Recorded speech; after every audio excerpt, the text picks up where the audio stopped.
nowhere, from nowhere, from nowhere, from nowhere, from nowhere. With James Gunn's Superman now just days away from being released, this character's been lifting buildings, dodging nukes, and rescuing cats for 86 years.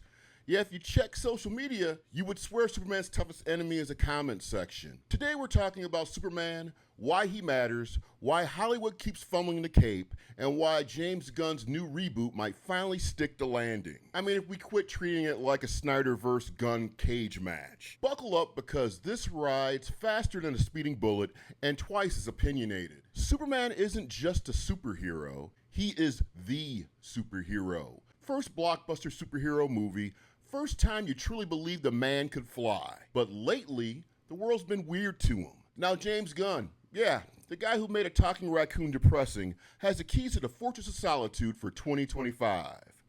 So how did we get here? Why does the cape still count? And can we please stop tearing down the symbol before the man even touches down? In 1938, two Jewish teens from Cleveland, Jerry Siegel and Joe Shuster, channel Great Depression angst into a red and blue savior who can toss cars like Matchbox toys. On newsstands, he's punching wife beaters and war profiteers. In lunchrooms, kids trade bread for Action Comics #1. Why'd he blow up? Hope. Pure neon bright hope.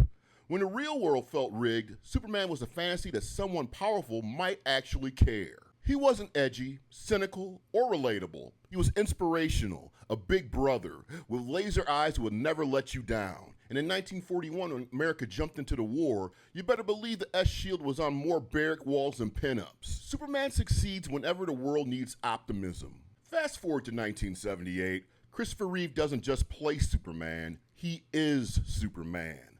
The posture, the warmth, that Boy Scout wink that says, "Trust me, I got you." Richard Donner's film didn't merely launch a franchise, it built the modern superhero playbook. Sweeping score, secret identity hijinks, villain-chewing scenery, and one massive effects shot that still brag about decades later. But sequels happened. Kryptonian supercriminals, which was great and badass. Richard Pryor hacking satellites, sure, Nuclear Man claw fighting on the moon. Eventually, the well ran dry, the box office wilted, WB shelved the cape, and the 80s ended with Superman meditating in cinematic exile. Bryan Singer tried nostalgia with Superman Returns. He created Reeves' vibe so faithfully the movie felt embalmed. Respectful, yes. Riveting, not so much. Enter Zack Snyder, Man of Steel, trades winks for weightlifting. It's crisp, operatic, and hits harder than Dragon Ball Z on double espresso. Henry Cavill looks like he was grown in a Kryptonian lab. Hans Zimmer drops drums big enough to scare God. Yet one neck snap later, fandom splits like the Red Sea. Some called it bold modernization, others called it Kryptonian manslaughter. Batman vs. Superman doubled down on the gloom. Justice League arrived with a CGI mustache fiasco and enough studio meddling to fill the Daily Planet's front page. Superman was now a box office juggernaut and Twitter punching bag often in the same weekend. Suddenly every Superman article seemed to be like the Hatfields versus the McCoys. Release the Snyder Cut became a movement, HBO Max forked over millions, victory laps ensue, yet somehow the discourse gets louder. Instead of cheering for Superman to rise, fans throw kryptonite rocks at anyone who films him differently. Reminder, this is DC versus DC. But hey, while we're busy gatekeeping hope, Marvel drops 3 Spider-Men hugging on a rooftop. I'm just saying. In 2025, cynicism is cheap and sarcasm's on tap. Yet Superman chooses kindness. That's radical. He could rule nations, but he'd rather save a kid's science project. He could vaporize villains, but he finds another way, most of the time. He's power-tempered by empathy, what Batman hopes to be on his best day, and what Lex Luthor fears on any day. So no, he isn't boring, he's inspirational. And when the world looks darkest, inspiration is priceless. The way some talk about James Gunn, you would think he was writing Superman like the class clown volunteering to give the valedictorian a speech. But check the receipts. Guardians of the Galaxy, Under the Jokes, Found Family, and Grief.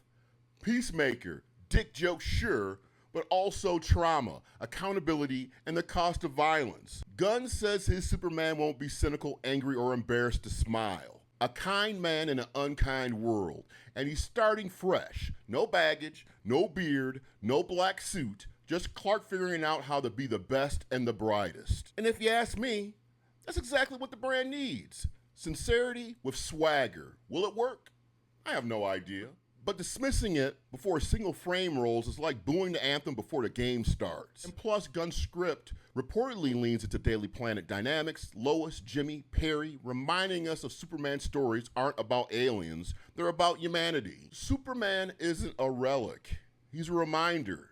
You can be strong without being cruel, powerful without being feared, and no matter how dark it gets, you don't have to become the darkness. That's why this reboot matters. Not because it's James Gunn's Superman, but because it might finally feel like our Superman again. Hit like if you ever pushed your glasses up and whispered up and away. Drop a comment with your favorite take on the character. Reeve, Cavill, Daly, Roth, and subscribe because here at Troy Hill Talks, we don't pick sides in fan wars. We just root for the good movies to fly. This Troy Hill Talks, take care, and see you next time.